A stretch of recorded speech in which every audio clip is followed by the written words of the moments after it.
Dê um bom dia para a pessoa que está do seu lado, dê um sorriso para ela, assim, você acordou, você está acordado, você está animado, você não está dormindo. E se alguém dormir do seu lado, você está liberado para dar uma cutucada nele aí, tá bom? É uma alegria, um privilégio para mim estar nesta manhã com os irmãos. Estive ontem aqui no jantar, quero agradecer o convite. Eu quero convidá-los a abrir as suas Bíblias comigo nessa manhã, compartilhar com os queridos a palavra do Senhor no Evangelho de Lucas, capítulo 15. Evangelho de Lucas, capítulo 15.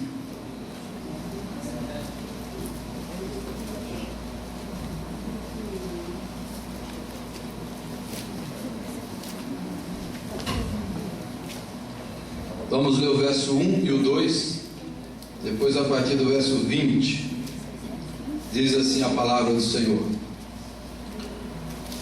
Todos os publicanos e pecadores estavam se reunindo para ouvi-lo, mas os fariseus e os mestres da lei o criticavam. Este homem recebe pecadores e come com eles. Versículo 20. A seguir levantou-se e foi para seu pai. Estando ainda longe, seu pai o viu e, cheio de compaixão, correu para seu filho e o abraçou e beijou.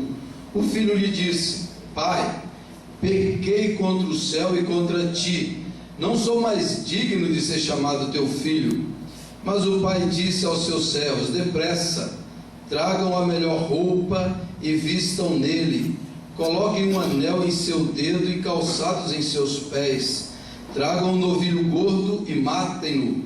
Vamos fazer uma festa e alegrar-nos, pois este meu filho estava morto e voltou à vida, estava perdido e foi achado. E começaram a festejar o seu regresso. Enquanto isso, o filho mais velho estava no campo. Quando se aproximou da casa, ouviu a música e a dança. Então chamou um dos servos e perguntou-lhe o que estava acontecendo. Esse lhe respondeu: Seu irmão voltou e seu pai matou o novilho gordo, porque o recebeu de volta são e salvo. O filho mais velho encheu-se de ira e não quis entrar. Então seu pai saiu e insistiu com ele, mas ele respondeu ao seu pai: Olha, todos esses anos tenho trabalhado como escravo ao teu serviço e nunca desobedeci às tuas ordens, mas tu nunca me deste nem um cabrito para eu festejar com os meus amigos.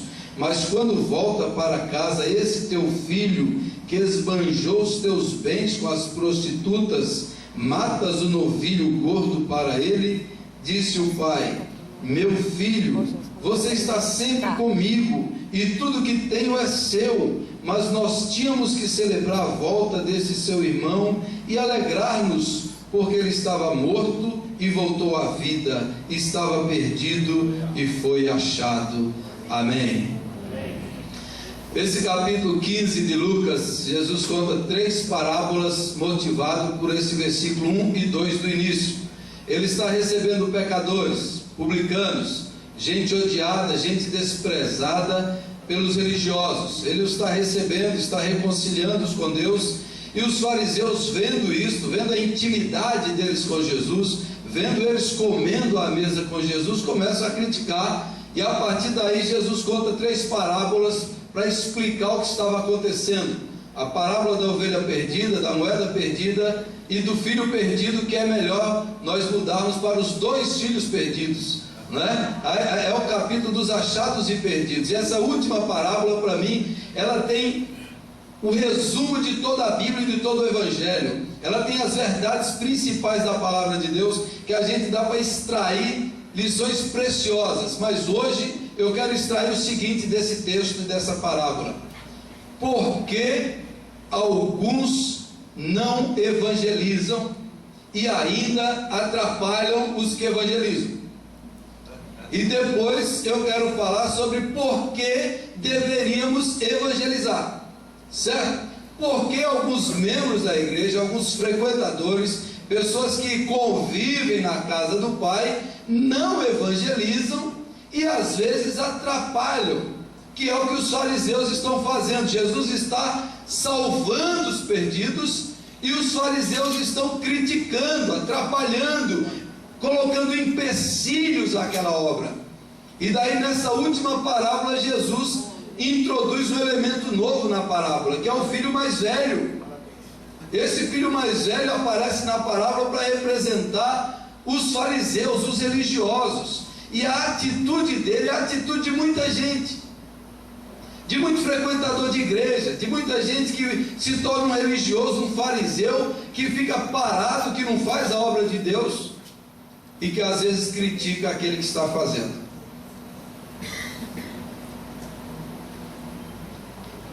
Qual é a atitude desse moço? Em primeiro lugar, ele tem um sentimento de superioridade em relação ao irmão mais novo. Ele volta da fazenda, vê aquela festa, e o pai vem e ele começa a reclamar com o pai, fala assim: esse teu filho, esse sem vergonha, esse que gastou tudo com prostituta, esse teu filho aí que não merece, esse, e ele coloca assim lá em cima. Há muita gente na obra de Deus que ele olha para os outros assim e fala: eu sou bom. Você acha que eu vou sair evangelizando esses pecadores perdidos, esse pessoal que está na cadeia, esse pessoal que é ímpio? Esse filho mais velho, ele se coloca no patamar superior e diz assim: eu sou. Agora esse daí não é. Muita gente na igreja olha assim para os de fora, olha para o pessoal de fora, esses ímpios, esses pecadores, esses perdidos, e ele se coloca fora dessa condição. Ele não se enxerga como um pecador, ele não se vê que ele está ali na casa do Pai, mas ele está cheio de orgulho, de soberba, de presunção, de preconceito, de discriminação. Ele está ali, mas ele é pecador igual o outro. Mas a religião dele torna ele superior.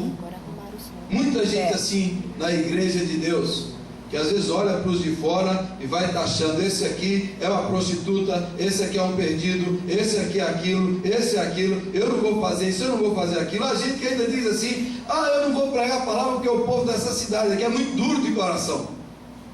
Já vi muita gente falando assim: aqui não adianta, nesse bairro, nessa cidade aqui o povo é difícil, o povo aqui não presta. Não é? Eu sou lá da Bahia, então tem gente que não quer evangelizar, fala assim: baiano só quer saber de pecado, baiano não quer saber de Deus. Ele se coloca lá em cima e diz assim: o resto é gentalha, o resto não merece. Esse sentimento de superioridade faz com que muita gente fique parado, estagnado, fechado, ensoberbecido, e não anuncia a palavra de Deus. Mas, mais do que isso, esse filho mais velho, ele não quer saber de evangelismo, de conversão, de redenção, porque ele se vê como um escravo e não como filho. Ele olha para o pai dele não como pai, como senhor, e ele se vê assim: eu estou trabalhando igual um escravo, eu estou fazendo tudo que o senhor manda, é o legalismo, é aquela obediência por dever, eu estou fazendo tudo isso diariamente, e nunca desfrutei nada, e nunca provei nada aqui. Eu estou de olho naquele novilho ali, e o senhor nunca deixou fazer nada. Porque muita gente não evangeliza, porque a relação dele ainda é de escravo, não de filho. Ele ainda olha para Deus com aquela obediência religiosa, servil, e ele ainda tem o paradigma do dever. É meu dever, é meu dever, é meu dever. Irmãos, é um dever a gente servir a Deus, mas na Bíblia inteira o que Deus busca é que a gente o sirva por prazer. Bem-aventurado o homem que não se assenta, que não se detém no caminho dos pecadores, não se assenta na roda dos escarnecedores, antes o seu prazer está na lei do Senhor. Quem serve a Deus por dever não evangeliza. Não evangeliza, e às vezes quando faz atrapalha a obra de Deus, é ineficaz, é infrutífero, porque ele se vê a si mesmo como um miserável, ele está servindo como escravo e não como filho. Terceiro lugar, por que esse rapaz aqui não quer saber disso? Porque muito fariseu, porque muita gente na igreja não quer evangelizar. porque ele leva uma vida de miserável e não de herdeiro. Eu estou te servindo há tanto tempo e nunca comi nada dessa fazenda, nunca desfrutei de nada. Há muitos servos de Deus na igreja levando uma vida miserável, de mendigo. O pai fala: meu filho, isso aqui tudo é seu, isso aqui tudo é seu, e você está vivendo como escravo, como mendigo. O pai está dizendo: tudo isso aqui é para você, você é herdeiro. Mas o fariseu vive como miserável, sem alegria, sem prazer, sem comunhão, sem a graça, sem a presença de Deus. Ele está lá todo dia, cumprindo ritualmente, religiosamente, participa, frequenta das reuniões, trabalha, mas no coração dele não há vida. Ele não desfruta da presença de Deus, ele não tem prazer nas coisas de Deus.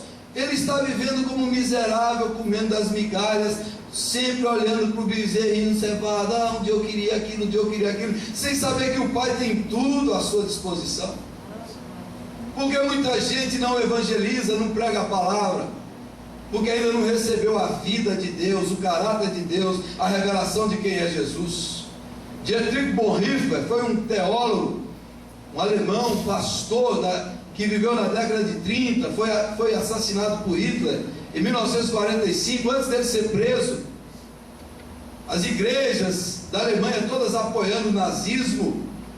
Ele foi num culto e disse que o pregador, todo alinhado com o nazismo, falou de tudo que é questões sociais, políticas, mas não pregou a Cristo.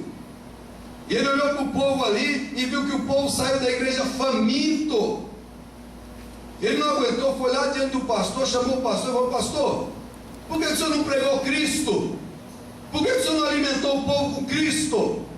E o pastor ficou bravo e falou: quem você pensa que é? E ele insistiu: por que você não pregou Jesus Cristo? Ele insistiu. Daqui a pouco aquele pastor baixou a cabeça e falou para ele assim: eu não posso falar daquilo que eu não tenho, eu não posso dar aquilo que eu não tenho. Porque muita gente não evangeliza, porque não tem o evangelho, porque não tem a boa nova, porque não tem a salvação, porque não experimentou a graça, porque não experimentou o Pai. Há muito fariseu que está dentro da igreja, bloqueando a entrada dos perdidos, dos pródigos, impedindo, criticando, atrapalhando e ranzinza, murmurando, xingando e reclamando. É aquele sujeito que tudo está errado para ele sempre está reclamando de tudo, está sempre murmurando das coisas, está azedo, ele está sempre azedo. Esse é o filho mais velho. Agora, por que nós devemos evangelizar? Agora a segunda parte: por que nós devemos pregar? E essa parábola também nos ensina isso. Por que nós devemos anunciar a boa nova? Em primeiro lugar, por causa do amor do Pai. O texto bíblico diz que o filho foi, gastou, perdeu, lá vivendo com porcos, caiu em si, voltou para a casa do pai arrependido, dizendo: eu não sou mais digno, agora eu não sou mais digno. Agora ele se arrependeu e ele está voltando, esperando que o pai vá maltratá-lo, vá bater nele, vá deixar ele como escravo. Ele volta como um mendigo, como um miserável. E o que ele recebe? Ele recebe que o pai o corre, o abraça e o beija. O amor do Pai. Qual deve ser a nossa motivação? Que Deus ama os pecadores, que Jesus veio buscar e salvar os que haviam se perdido, que não há caso perdido para Deus, que a pessoa pode ter ido longe, mas não há lugar distante que o amor de Deus não possa alcançá-lo. Não há caso perdido para o Senhor. O amor de Deus vai atrás, o amor de Deus vai e o redime e o perdoa. O amor do Pai. Qual é a nossa motivação? O amor do Pai. Deus ama os pecadores, Deus ama os perdidos, Deus nos ama. Deus ama o fariseu, Deus ama o religioso, Deus nos ama a todos. O amor de Deus nos envolve, esse amor que nos motiva. E o apóstolo Paulo diz que sem amor nada aproveita. Você pode pregar, evangelizar, distribuir os seus bens, ter fé, orar, mas sem amor, diz Paulo, nada disso me aproveitará. Por que nós estamos aqui? Por que vocês estão aqui? Por causa do amor do Pai. O que que nos motiva dia a dia a fazer a obra? Porque o Pai me ama. Porque o Pai me ama e deu seu Filho para me salvar. Qual é a mensagem que o mundo precisa? O amor do Pai. Deus ama você. Karl Barth foi um grande teólogo também, que viveu na década de 50, 60. Ele foi uma vez convidado aí da Europa para os Estados Unidos e vários repórteres, várias pessoas foram entrevistá-lo. E todos queriam ouvir coisas complexas, difíceis. E perguntaram para ele assim: qual a maior verdade que já entrou na sua mente?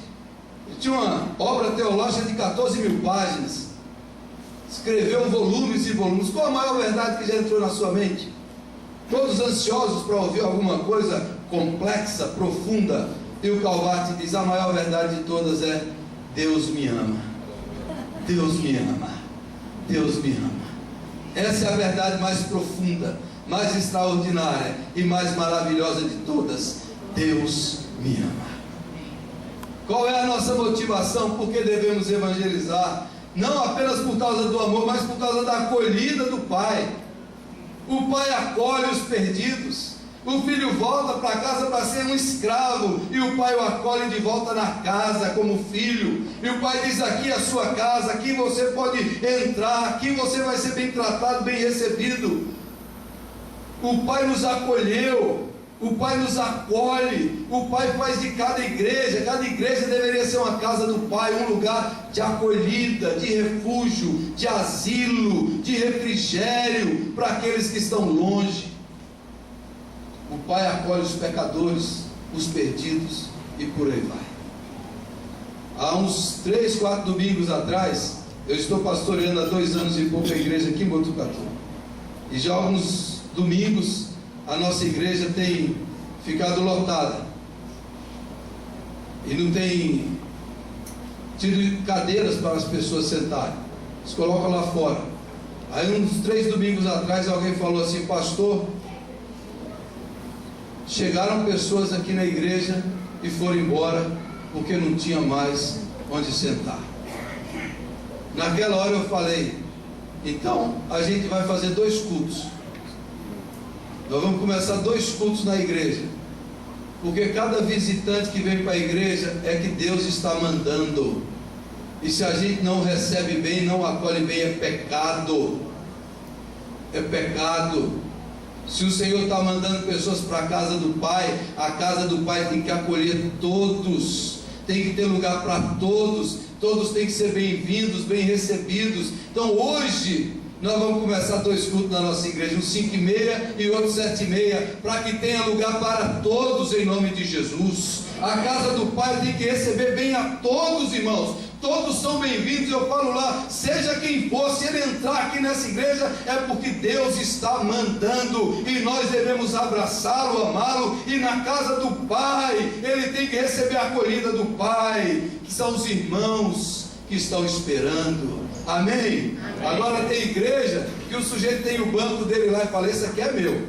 Chega um visitante, ele fica até bravo que tomou o lugar dele. É igual na Europa. Na Europa tem bancos assim que as famílias compravam o banco, e aí tinha uma cancelinha assim, ninguém podia entrar, era só da família.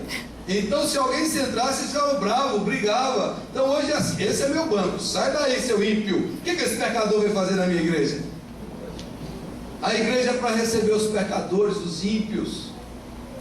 Uma das histórias mais tristes que eu ouvi, de um mexicano, filho de missionários americanos, tem livros escritos, chamado Charles Van Engen, Dr. Charles Van Engen, também conhecido como Carlos.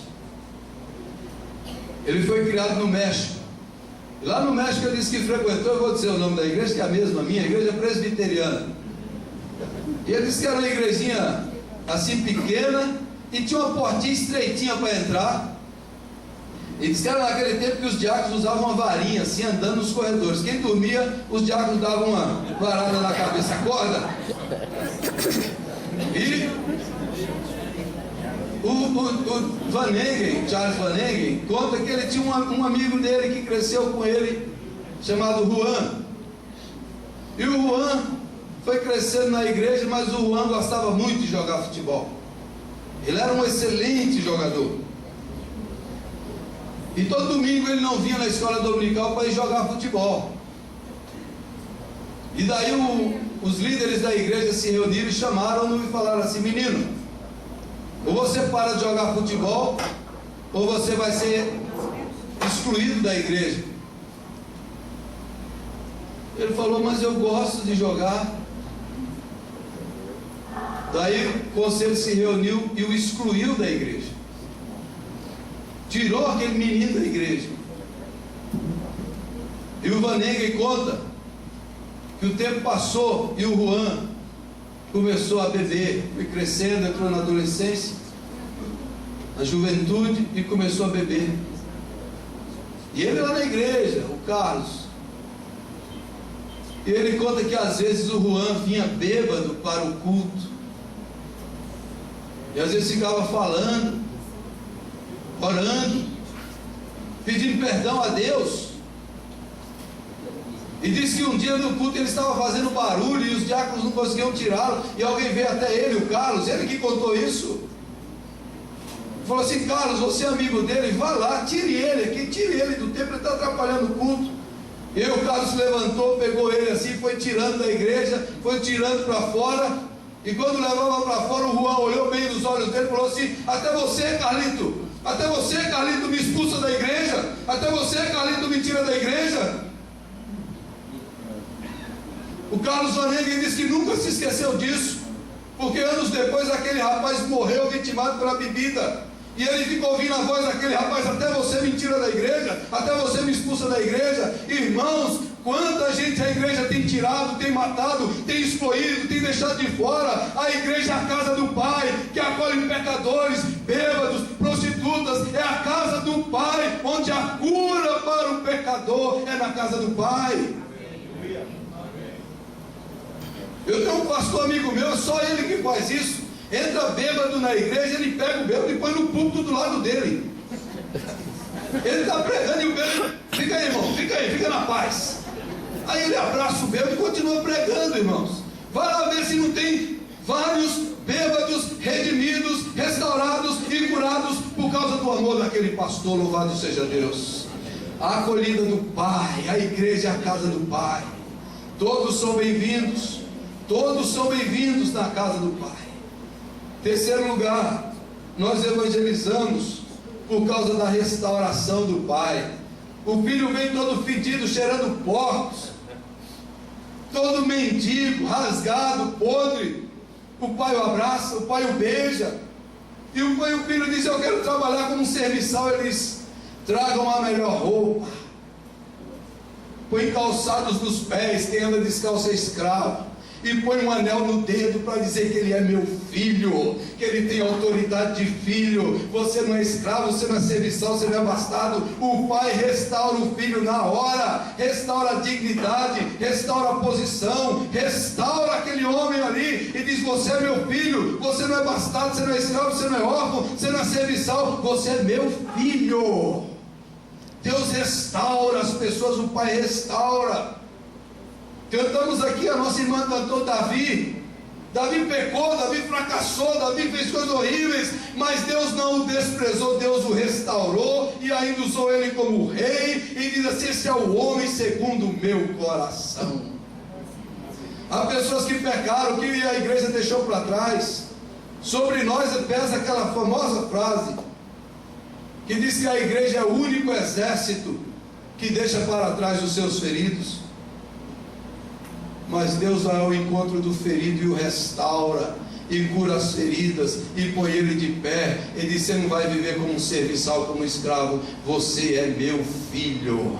Você é meu filho. Pedro fracassou, negou Jesus, traiu Jesus 3 vezes. Quando Jesus reencontrou com ele na ressurreição, perguntou 3 vezes: Pedro, você me ama? Pedro, você me ama? Pedro, você me ama? O Senhor sabe que eu te amo. Jesus não falou assim: Pedro, 2 anos de disciplina para você, miserável. Jesus não falou assim: vai ajoelhar no milho e ficar sofrendo aí, condenado.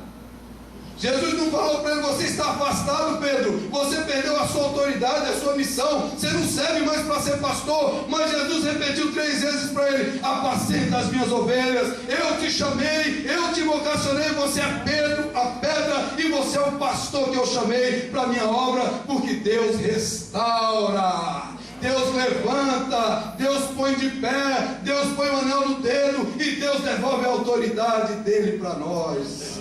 Aleluia. Se você parou, fracassou em algum lugar, Deus restaura você, restaura o seu ministério. Restaura o ministério, irmãos. Restaura a autoridade. Deus restaura. Tem muita gente que não acredita nisso, mas Deus restaura. Deus restaura imediatamente. Último lugar, irmãos. Nós devemos evangelizar por causa da alegria do pai.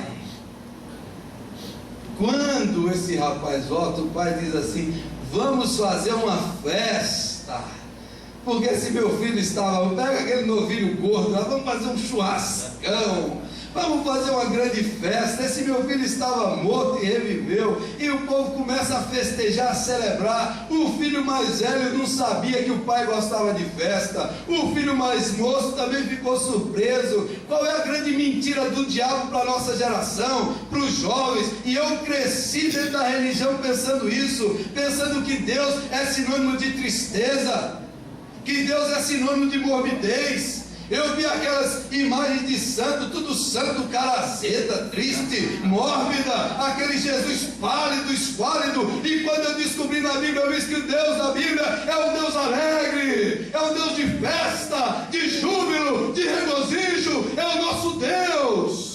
O Deus da Bíblia é o Deus da alegria, louvado seja Deus. É o Deus que gosta de festa, é o Deus que gosta de celebração, é o Deus que se alegra no perdão, na graça, na reconciliação e na restauração. Havia música e dança, louvado seja Deus. Irmãos, tem culto das nossas igrejas que parece cerimônia fúnebre. Tem crente que parece que o cara está azedo a vida toda, ele vem para o culto com aquela cara amarrada, fechada, triste, ele está sempre assim azedo, vai celebrar a Santa Ceia. É a história do menininho, falou: pai, esse vinho é forte, hein? Todo mundo dá um bolinho, abaixa a cabeça assim, fecha a cara e abaixa a cabeça. A ceia é a celebração da ressurreição, da vitória, da salvação. Os cultos deveriam ser uma festa, celebrando o Senhor. Agora a gente transforma o culto, a nossa vida, numa vida de azedume, de tristeza, de morbidez, de apatia, de desânimo. E o Deus da Bíblia, Jesus, está dizendo: olha, toda vez que um pecador se arrepende, há alegria diante dos anjos. Quem está diante dos anjos? Deus. No outro ele diz: a alegria no céu. Toda vez que um filho volta para casa, o pai dá uma festa, uma grande festa. Não é uma festinha michuruca, festa de crente, é festa mesmo. E o povo está celebrando, e o pai está se alegrando, e o pai está se regozijando. O Deus da Bíblia é um Deus de alegria. Jesus pregou a felicidade, feliz, bem-aventurado, bem-aventurado. O grande apóstolo Paulo escreveu a sua carta preso de Filipenses, e aquela carta é só a carta da alegria, da alegria. Alegrai-vos sempre no Senhor. Outra vez vos digo: alegrai-vos, alegrai-vos. É a tônica do Evangelho, é a tônica da Bíblia, é a tônica do Senhor. Alegria, alegria. O Deus das Escrituras é um Deus alegre, irmãos. Um cristão triste é uma contradição de termos. Ou você é cristão ou você é triste. Ou você é cristão ou você é uma pessoa triste, porque o Evangelho é boa nova de grande alegria. Amém. Os céus celebram, os céus celebram. Todo instante a igreja deveria celebrar, celebrar, celebrar. A palavra entusiasmo, irmão, é uma palavra que eu gosto muito. Quando eu descobri o seu sentido, vem do grego entusiasmos, enteos, Deus dentro. A pessoa que tem Deus dentro, ela é entusiasmada. Domingo passado, no culto da ressurreição, 8 horas da manhã lá na igreja da Páscoa, eu preguei lá que eu estava animado. Depois o irmão falou assim: pastor, o senhor tomou Red Bull antes do culto? Aí eu falei: o que é isso, irmão? irmão? É que eu estou aqui para pregar a maior mensagem de todas, que Jesus ressuscitou, venceu a morte, triunfou, está vivo, vive para sempre. Eu tenho que pregar com entusiasmo. Ele vive, ele venceu. Louvado seja o nome do Senhor. Pode aplaudir o nome do Senhor. Glorifica a Jesus Cristo, ele vive. Faça a obra de Deus com grande alegria. Com grande alegria. E aí eu quero concluir dizendo: olha, a festa está acontecendo, o fariseu está lá de fora, e Jesus está dizendo aqui: você vai entrar ou não vai entrar, fariseu? Você vai ficar do lado de fora ranzinza, reclamando, chupando limão, ou você vai entrar na festa da salvação, a festa do amor, a festa da restauração, a festa de Jesus Cristo? Por que a gente deve evangelizar? Por que a gente deve evangelizar? Porque tudo isso aconteceu na minha vida. O Pai me salvou quando eu tinha 15 anos. O amor de Deus me alcançou, alcançou a minha família, alcançou meu pai, que era um alcoólatra, libertou ele do álcool, curou minha mãe das enfermidades, tirou uma família destruída lá da Romaria de Bom Jesus da Lapa, na Bahia. O Evangelho de Jesus entrou, salvou, redimiu, perdoou, curou e libertou uma família. E hoje colocou 3 pastores daquela família. Eu tenho que falar de Jesus, porque Ele nos salvou, Ele nos redimiu, Ele nos perdoou, Ele me alcançou. Louvado seja o nome de Jesus para sempre. Por isso que a gente não pode parar de falar. Está dentro de nós, é maior do que nós, é a alegria que vem do céu, é a presença do Cristo vivo. Nós pregamos as boas novas de grande alegria. Aleluia. Vamos orar? Vamos orar. Feche os seus olhos. Vamos ficar em pé.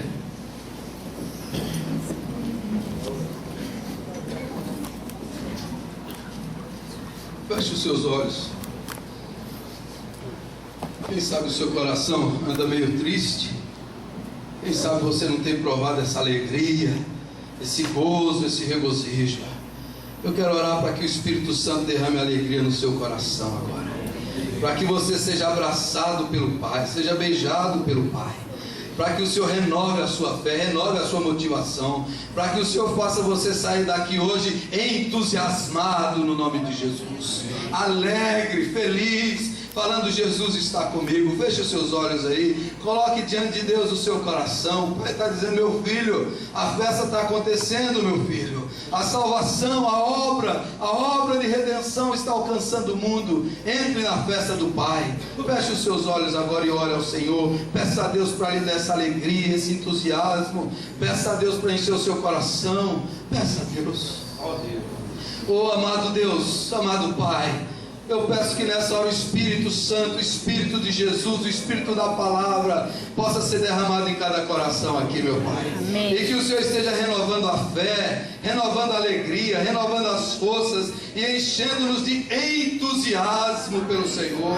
Que o Espírito Santo esteja levantando, Senhor, aqueles que caíram, aqueles que estão prostrados, aqueles que estão desanimados, Senhor. Toca nessa vida, levanta essa vida, põe de pé essa vida, restaura em nome de Jesus. Dá a cada um aqui um ministério frutífero, eficaz e cheio de alegria. Que os Gideões Internacionais continuem essa obra gloriosa, fazendo a obra de Deus com grande alegria, Senhor. Que onde esse povo andar, a alegria do Senhor possa contagiar em nome de Jesus. Oh Deus, que a nossa vida seja de constante comunhão com o Pai, na casa do Pai, celebrando a salvação, a redenção, o perdão e a graça. Que em nome de Jesus o Senhor possa usar cada vida, cada irmão e esse ministério para a glória do Teu nome. Derrama a Tua unção, derrama o Teu poder. Que o Teu povo, Senhor, viva cheio do poder do Espírito e da alegria do Pai no coração, porque o amor de Deus nos constrange. Que nós possamos conhecer a altura, a extensão, a profundidade desse amor, para anunciarmos espontaneamente, constantemente, diariamente, o grande amor de Deus em Jesus. Obrigado, Senhor, por esse ministério, pelos Gideões. Obrigado por essa manhã que o Senhor nos deu. E obrigado pela festa que o Senhor nos dá, aleluia. A grande festa, sem barreiras, sem denominações, a festa do povo de Deus, na casa do Pai, aleluia. Obrigado, Senhor, em nome de Jesus eu oro e te agradeço. Amém, amém, Jesus. Amém, amém, amém. Obrigado, meus irmãos.